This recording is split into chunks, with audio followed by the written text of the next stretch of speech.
never stop. And we shot from the top. We're gonna be two hearts running wild. We're gonna be. We're gonna be two hearts running wild.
Good evening, good afternoon, good morning. Welcome to the Army. Welcome to Full Time Sports Network. Welcome to X. Hope everyone's doing well. Welcome to the Arsenal versus West Ham match preview. Obviously, 3 o'clock kickoff tomorrow. So I won't be doing the evening, doing the watch along, but I will do the reaction around 7 o'clock tomorrow night. Big up to Tabs. Evening, Bobby. Paqueta being out is a big loss. You guys might just have a chance now. Hope you're doing well, Tabs. Hope you're looking after Brenny. But yeah, look, obviously the game is just as important for you guys as it is for us. So yeah, as you know, Tabs, this is extremely a hard game for me because you know, I'm named after a famous West Ham player. You know, half my family support West Ham. My granddad lived outside Upton Park. It's a tough one for me. It really is. I just want to beat you 1-0. That's it. Get the job done. Get the 3 points. See you later. Hope you carry on with doing well in the rest of the season. I definitely don't want you getting relegated. That's for certain. I won't take any pleasure from that at all. Big up to Chris. Hope you're well too, mate. No, Bobby Moore. I was named after Bobby Samora. I'm sure there were children named after Bobby Zamora, but it definitely was not me. So hard to predict West Ham. To be honest, it is. I was quite shocked because obviously I know a lot about the Premier League, but I was taken a little bit back when I looked at their position. You know, I thought they were higher for. So I don't know why in my head they were doing better than Man United and Tottenham, but they're actually doing worse than Man United and Tottenham. So yeah, that shocked me a little bit. I didn't realise they were so low in the table. But yeah, it's mad, and yeah, it is hard to predict them, to be honest.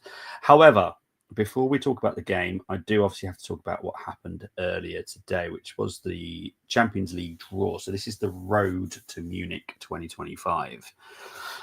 So this is the roadmap for getting to the final of the Champions League. So obviously we've been drawn with PSV. We are away first and then home tie. The round of 16 games are the 4th and the 5th of March and the 11th and 12th of March for the second legs. The quarterfinals are the second week of April. The semi-final is at the end of April and going into May. And obviously the final is on the 31st of May. Now, obviously, we've got PSV, which is, you know, fairly good tie. It's not going to be easy. None of the games are going to be easy. Let's be honest. They've all earned their spot. Some of the big boys have gone out. So I believe that everyone that's in the final 16 deserves to be there. So I don't think any game's going to be actually easy. But I think if we were to choose a handful of teams that we wouldn't mind playing, I'm sure PSV would definitely be one of them. However, this is where it gets a little bit trickier. The winners of the PSV Arsenal game, and I will say the winners, I'm not going to say Arsenal, the winners of that tie will play either Real Madrid or Atletico Madrid, which I'll be honest is a little bit of a hell, if I'm honest. Atletico Madrid are a very well disciplined team. They've got some good players, but they're very well drilled. Real Madrid, jeez. I obviously, being a Barca fan, I don't particularly like them. However, that front three scares the bejesus out of me. Mbappe has turned into the player that they thought they had in now. He didn't at the beginning, I'll be honest. He looked awful. He just looked like there was just too many individuals. They're starting to play like a team now. So that's a concern for me. That young Asensio they've got in their backline, he looks like a star in the making. So yeah, that's would be the quarterfinals. The other two ties, winners of Club Brugge and Villa, will play the winners of PSG Liverpool. So I'll be honest, it's not exactly exciting to see. I honestly don't see us getting to the. I don't see us get to the final, if I'm honest. That's my opinion. I know a lot of people think we're going to win it and all that kind of stuff, and that's fine. That's their opinion. I don't think we'll get anywhere near there. Personally, that's just me. The other side, Feyenoord into Milan, good tie, all German tie of Munich versus Leverkusen. You got Dortmund versus Lille. I'm going to have a nightmare if Dortmund knock out Lille and Barcelona knock out Benfica. But that's my problem, not yours. But yeah, it's a tricky road, let's be honest. Let's have a look, see what people have been saying. So that was that. I just need to go through that. That F175 was a waste of time. Only liveries that were good were V-Carb, Sauber, Williams, and Alpine. Yeah, some of the intros were decent. Some of them are absolutely what the hell were they doing? I'll be honest, I hate Red Bull even more now I've seen their whatever that was. What was that? Did they all have passes? Were they all meant to be joining there and dancing like nanas? I don't know. But it was ridiculous.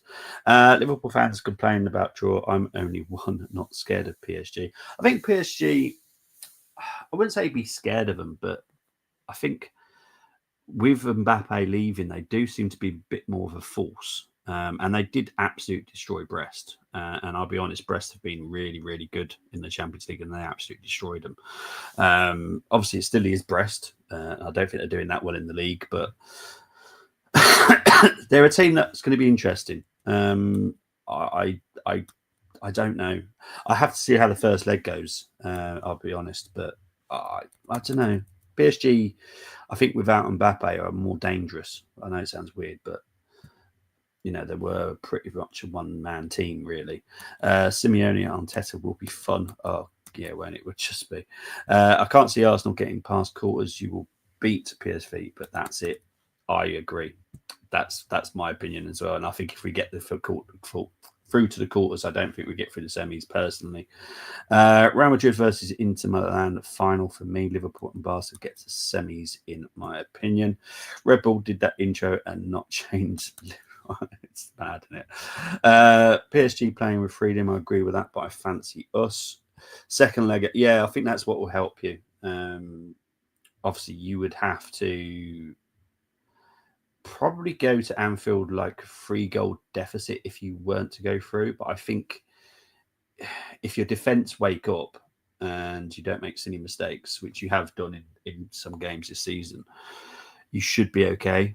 But it's getting to Anfield with a good score behind you. So not a heavy defeat.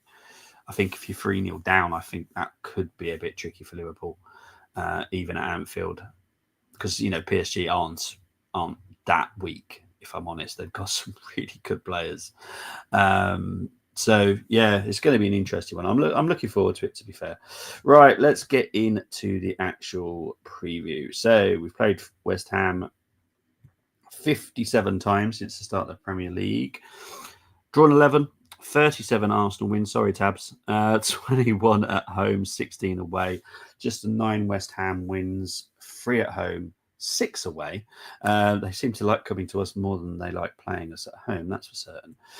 Recent meetings. Sorry, Tabs. I've got to do it. Beaten 5-2 the last time we were at the London Stadium, 6-0 before that. You guys beat us 2-0 at our ground last time you came to us. Before that, we beat you 3-1. But as I've said, West Ham are capable of beating us at home. They are actually better at home, well, at our home than they are at theirs. So no defeat and draw. Yeah, that's what you want to take back to Anfield, if I'm honest. But I'm looking forward to the ties, to be fair. Some of them are really, really tasty. That Madrid derby obviously is one. You would think be more tougher at West Ham, but not. No, it's weird, isn't it? It's a stat that obviously I've known for quite a while. So obviously I do a lot of these previews. I find it fascinating that West Ham seem to beat us away more than they beat us at home, which is unheard of. Let's be honest. I think if you looked at most recent meetings for any teams, that won't be something that occurs very often. That it's double the amount of times that they beat us away than they beat us at home, which is absolutely mental. Right, recent form guide. Right, let's go through Arsenal's. Obviously, we beat Leicester 2-0, beat Man City 5-1, beat Wolves, drew with Villa, beat Tottenham. West Ham, very mixed bag. Well, not even mixed. It's pretty awful, if I'm honest. Good win at Fulham, or at home to Fulham. Lost to Crystal Palace, drew with Villa, lost to Chelsea, lost to Brentford. And to be fair, Brentford's a hard game. Chelsea are very hit and miss, so you never know what you're getting. Drawing to Villa away isn't that easy, so that's a decent point. Losing Crystal Palace, I would say that was probably quite a disappointment. Beating Fulham, is a good win, to be fair. My F1 predictions coming on Monday. F1 fan base won't be happy. Please do tune in to Chris and subscribe to him as well. He does a lot of F1 content, and I will definitely be trying to watch it when I can next week. But yeah, big up to my pod brother. I hope your work isn't too bad for you, and I hope Tabs isn't winding you up too much, mate. Just say 5-2-6-0. It's all good. Right, let's have a look at where we are in the table. 2nd for Arsenal, 16th for West Ham. We've won 15, drawn 8, lost 2. West Ham have won 7, drawn 6, lost 12. Goals scored per game for Arsenal is 2 compared to West Ham's 1.2. Goal conversion is 15% for Arsenal, just the 8% for West Ham. Goals conceded 0.9 for Arsenal, 1.9 for West Ham. Chances created per game is 3.2 for Arsenal compared to West Ham's 2. 9 clean sheets for Arsenal, just the 4 for West Ham. At home for Arsenal, it's played 12, won 8, drawn 4, lost 0. Goals scored 27, goals conceded 10. Obviously, important details is the West Ham away performance, which is played 12, won 3, drawn 4, lost 5.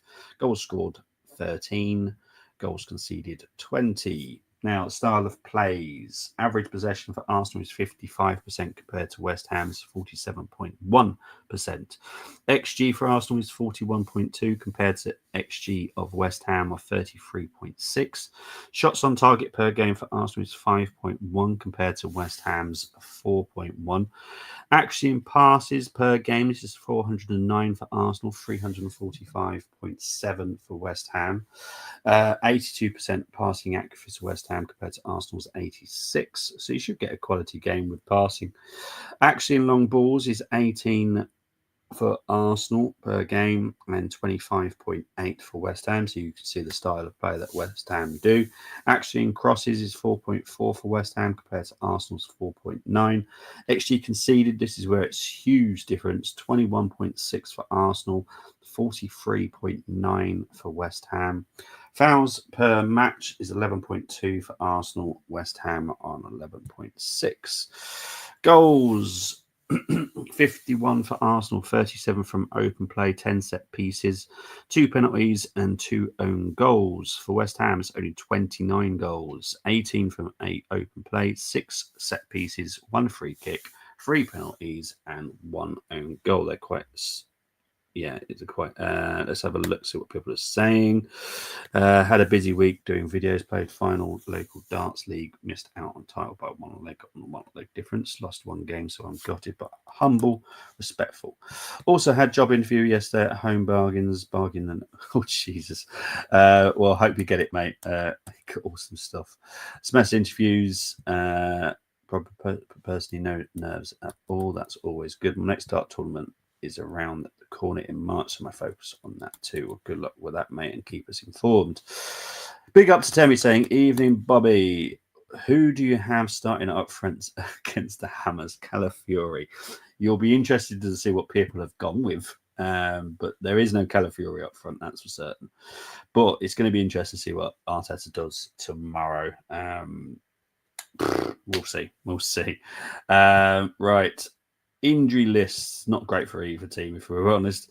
So West Ham, Sofao is out to the early March. Paqueta's out till early March. Fulkrug is out till mid-March. Somerville is out till early April. And Antonio is out till early May. For Arsenal, Martinelli currently late March. Saka is late April, but that is looking more likely going to be mid-April at this moment. Jesus is out for the season. Tomiyasu is out for the season, but that is looking possibly like the whole year. Waiting for confirmation of the date, but currently we're just saying he's out for the season. And Havertz is out till late July. Losing out Darts League by 1 leg is like Liverpool City title race. 100%, mate. 100%. Look, keep your focus and hopefully you go over the line next time, mate. But let's get into my 5 to watch. Now, StreamYard's having an absolute nightmare with videos. So I'm going to put the intro up and hopefully it comes straight up. If not, just be patient and it will come up eventually. But this is my 5 to watch.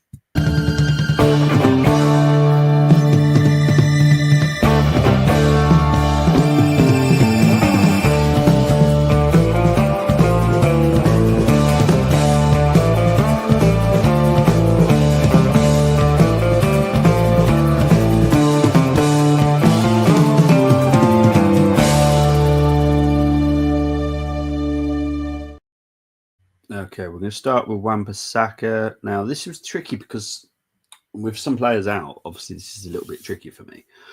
I do respect West Ham, and there's a lot of players that I didn't put in here, not because I don't like them, because it's literally 5 to watch, so I've got to be picky.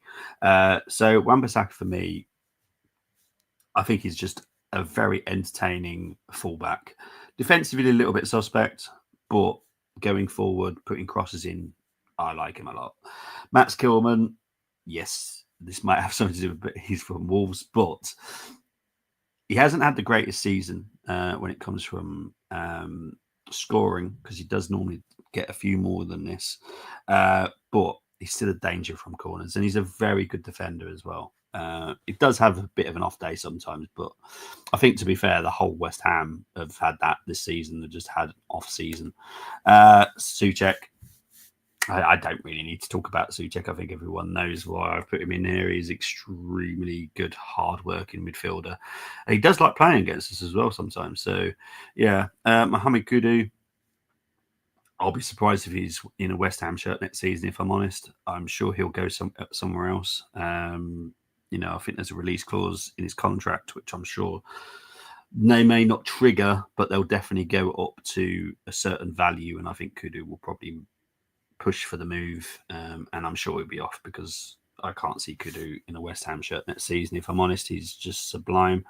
And obviously, how can I not talk about Jared Bowen without getting my kneecaps attacked by Danny Dyer? But that's a different situation.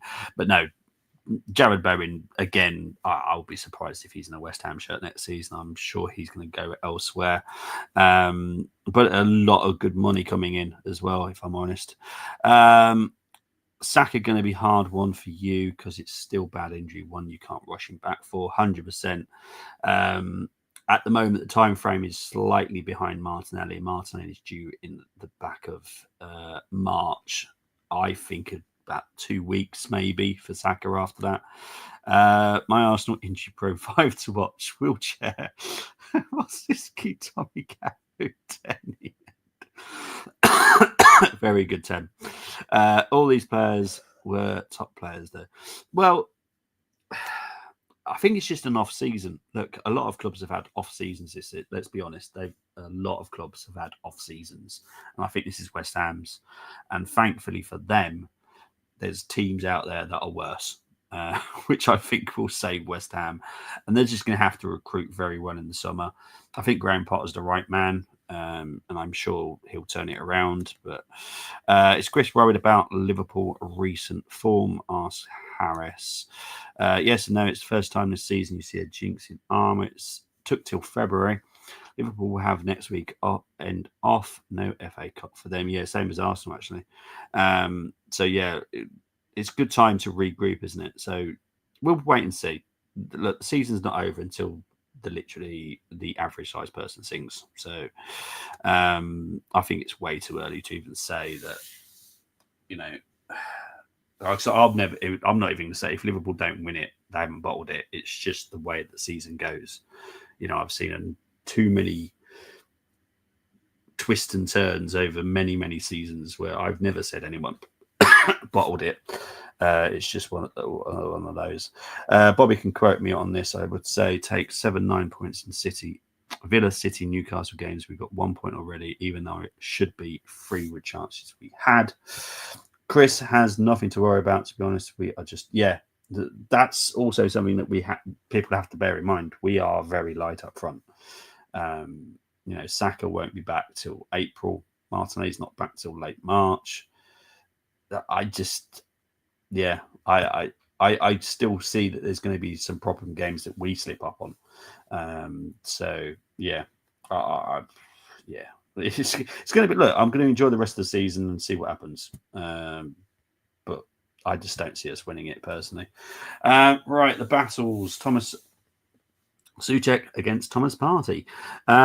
It's fairly similar in stats, to be fair. The passing accuracy is way better from Thomas Partey from Souček, but in all fairness to TP, he does do a lot of short passes as well. So passing accuracy from literally 1 meter next year. It's fairly simple anyway. Goalkeepers, Areola versus Raya. Now, Areola's, I'll be honest, has had a shocker of a season. He is normally a lot better, but he's, for me, as I said, the whole West Ham squad have just been pretty poor this season. There's no one really that has gone, oh, look at me, I've been brilliant.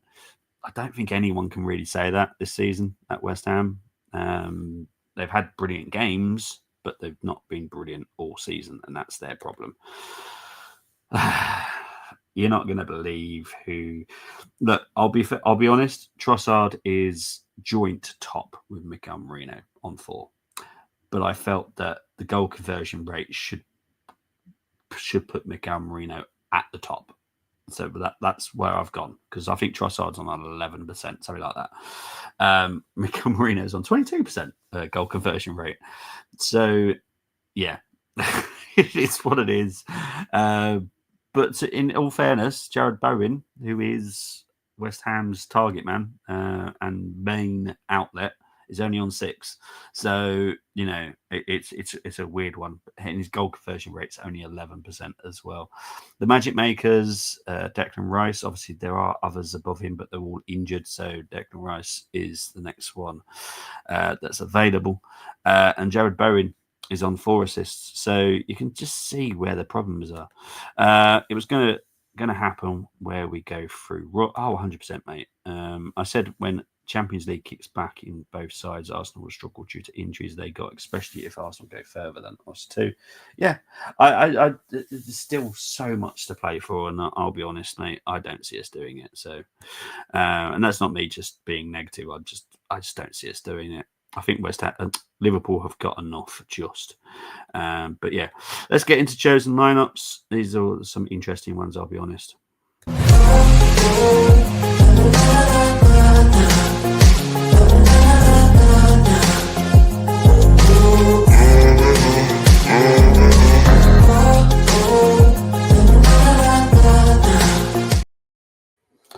Okay, let's get ready to stress me out. Right, I will state there's no one has picked Sterling at all in any of these lineups. I think that just shouts volumes. But I'm sure he'll play a part, and I'm sure he'll be picked because it's Arteta. But these are your chosen lineups, so yeah, it tells me everything, if I'm honest. Especially when you see some of the players that have been picked. I guarantee some of the people won't even know who some of these players are. But let's start with the first team. Raya, White, Saliba, Gabriel, Timber, Partey, Zinchenko in midfield, Odegaard, Nwaneri, Trossard and Marino. I personally like this one. Don't quite understand why no Rice. That's the only one I kind of questions why there's no Rice, but I've got no issues with Zinni at midfield. So for that reason, but I feel uncomfortable with Marino up front. I'm going to go with a 7. I was going to go with an 8, but I'm dropping it back now.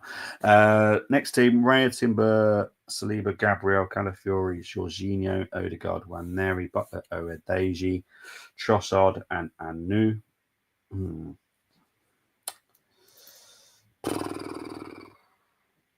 I'm gonna guess. I don't understand no TP. I don't understand no Rice again. I know we've got Forest on Wednesday, but it's 2 games. You know, after that we get a break again. I'm going to go with 7. I'm just not understanding no Declan, if I'm honest. Next one: Raya, Timber, Saliba, Gabriel, Lewis, Skelly, Partey, Rice, Odegaard, Butler, Oedeji, Kabia, and Trossard. Okay. All right. It's mad to think that no one's picked Sterling, and we're picking Nathan and Ishmael. Yeah, but I'll be honest, I'm giving this one an 8 because Trossard, for me, is probably the best option as a number 9 right now. We're not going to use him as that, let's be honest, but I like that some of the people that do this pick him as the number 9. So that's going to get an 8. Next one is Raya, Timber, Saliba, Gabriel, Lewis, Kelly, Partey, Odegaard, Nwaneri, Sevic, John, Trossard, and Marino up front. I'm going to have to go with a 7, but I do like someone's picked Sevic, John. Now, he's only 17, but he is quick, strong. He's a bigger build than Saka, but he's if he carries on the same pathway he's going at the moment, there is a good chance that he'll be part of our squad, as long as he continuously does well in the way that we play, the way that we train. I don't think he's been called up to the first team yet, but I hope he does, because he is someone that looks extremely, extremely good. I think he's got like 2 goals, 3 assists in 7 games in the under 18s. So he's doing extremely well. So yeah, I like that one. So that's an 8. Oh no, 7 because Marino. Sorry, my bad. So yeah, 7 for that one. Next one: Raya, Timber, Saliba, Gabriel, Tierney, Partey, Rice, Odegaard, Nwaneri, Kabia, Trossard. That's an 8. I like that one. Kabia on the left, Nwaneri on the right. Yep. I like that one. Trossard down the middle. Love it, love it, love it. Next one, Raya, Timber, Saliba, Gabriel, Lewis, Kelly, Party, Rice, Odegaard, Waneri, Trossard, Marino. Sorry, 7. Look, don't get me wrong. He's done extremely well coming on. But could he do that for 90 minutes? I don't think so. He's not that fast. He doesn't have that much energy. I don't think he could do it for 90 minutes. It was fantastic substitution. But I question whether or not he could do it for 90 minutes. And that is the problem. Final 2, Raya, White, Saliba, Gabriel, Timber, Jorginho, Rice, Odegaard, Sevic, John again. Waneri on the left, Trossard. I'm gonna give this a 7, only because I don't see why TP is not there again. I've no issues with the front 3, no issues with Rice, Odegaard. I just don't understand the Jorginho one. And the final one, Raya, White, Saliba, Gabriel, Timber, Party, Odegaard, Waneri, Butler, Owadeji, Trossard, and Anu. I'll be honest, that's an 8. I don't see why we don't play Butler, and I don't see why we can't give Anu a chance.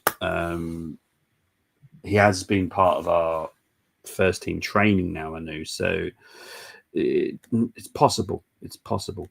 Let's have a look what people have been saying. I just want to win the league for the fans. Should be well clear, but Arsenal could say, well, if they didn't drop points, it took.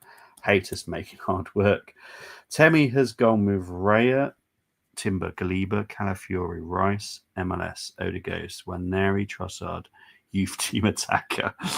That would be an 8 because I would choose a Newt if I'm honest. Just gave you an incomplete team, Bobby. No, you know what? Because I'll choose the youth team attacker. I'll go with Anu. I think he might surprise some people. I'll be honest. Arsenal had week rest, so you can still play strongest available team in upcoming games. Exactly. I don't see why we're not, if I'm honest.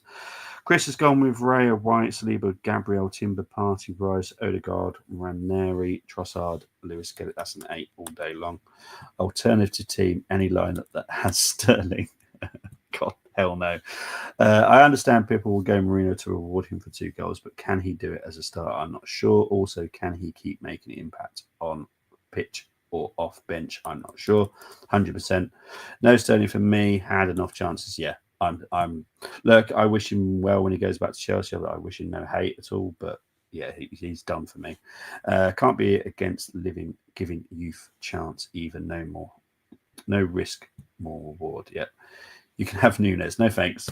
We will be signing a striker in the summer, which everyone will be very happy with. But yeah, it won't be Nunes, that's for certain. Right, we all know what's happening now, and then we'll do predictions. But let's do the challenge first.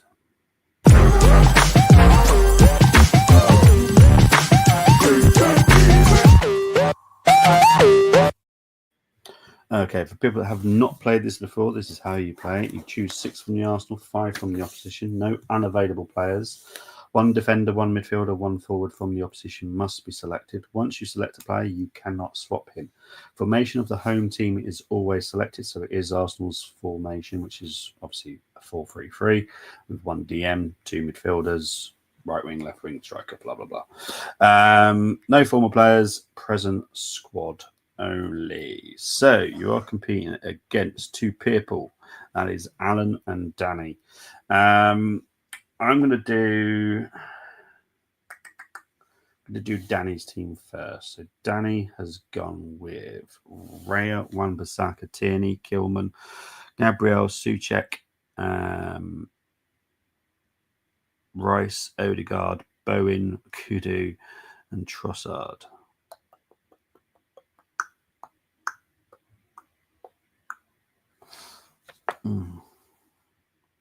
I think max score's got to be an 8. I just can't at the moment because of the form of West Ham as well. I'm going to have to go with an 8 as a max.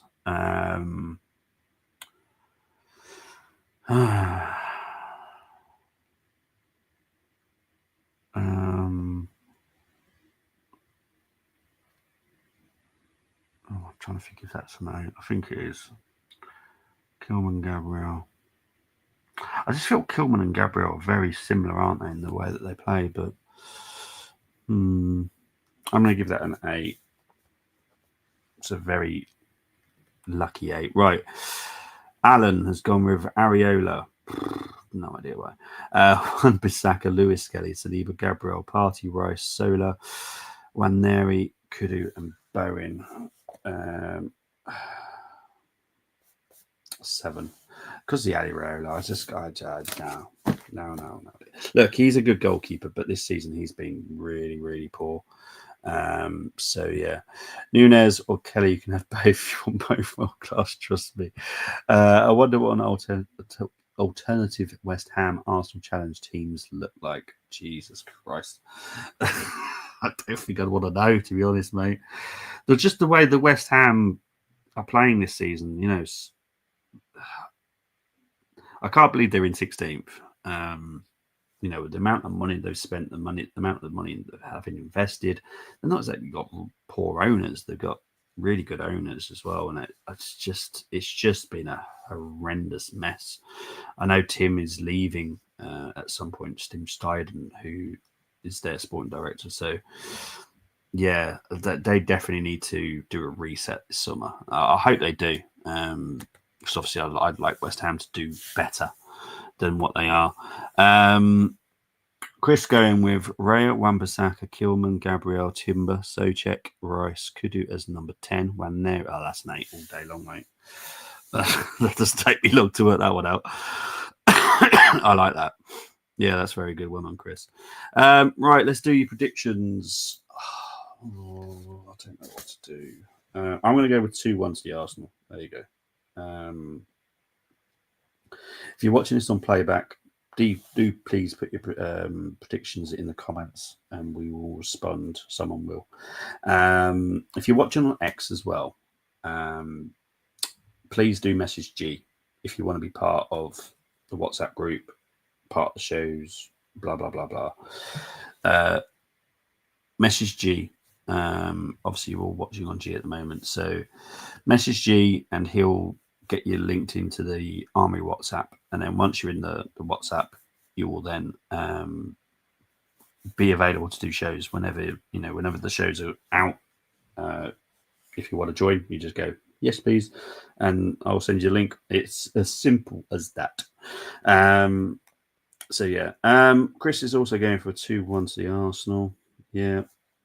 Temmie's going for a stink fest. You know what I don't like about this one? It's at 3:00. I just don't. What other games have they chosen over this one? Because I don't like the fact that Arsenal West Ham isn't on TV. It just doesn't feel quite right. I don't know what other games they're doing this weekend. I think there's one tonight, isn't there? I think there's one pretty sure there's one tonight. Let's have a look. So yeah, it's Leicester Brentford tonight, which that's all right, I suppose. Everton Man U. And then they've got Aston Villa Chelsea. Yeah, I suppose. Sunday Newcastle versus Forest. That is a big game. Man City versus Liverpool, obviously a big game. I just I don't want to be mean and say the Everton Man U, because of where they are, is it that important? I suppose it is.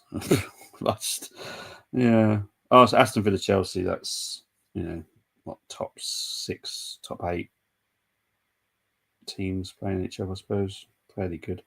I still would have tried to sneak another one in. It's literally just 1-2 game on Sunday. That is a big game, to be fair. That's probably going to be the best game of the weekend, I reckon. Newcastle versus Forest. You know what? I might try and see if I can do that. But I'll see. Either Arsenal edge it or it's a draw, close, ugly game. Yeah, I could see that happening, to be fair. Potter at Brighton got results against top teams. Mate, we can definitely know he managed a team in I think it was Sweden. I can't remember the name of the team. Tiny team before he was at Brighton. Before he came to the UK, to be fair,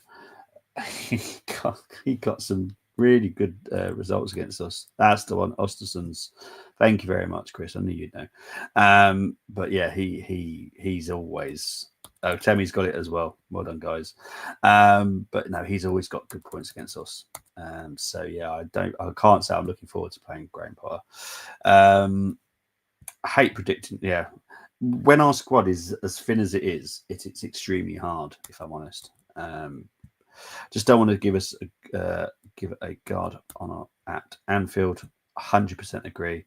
Arsenal can have Man City win, but then have 0-0 Everton.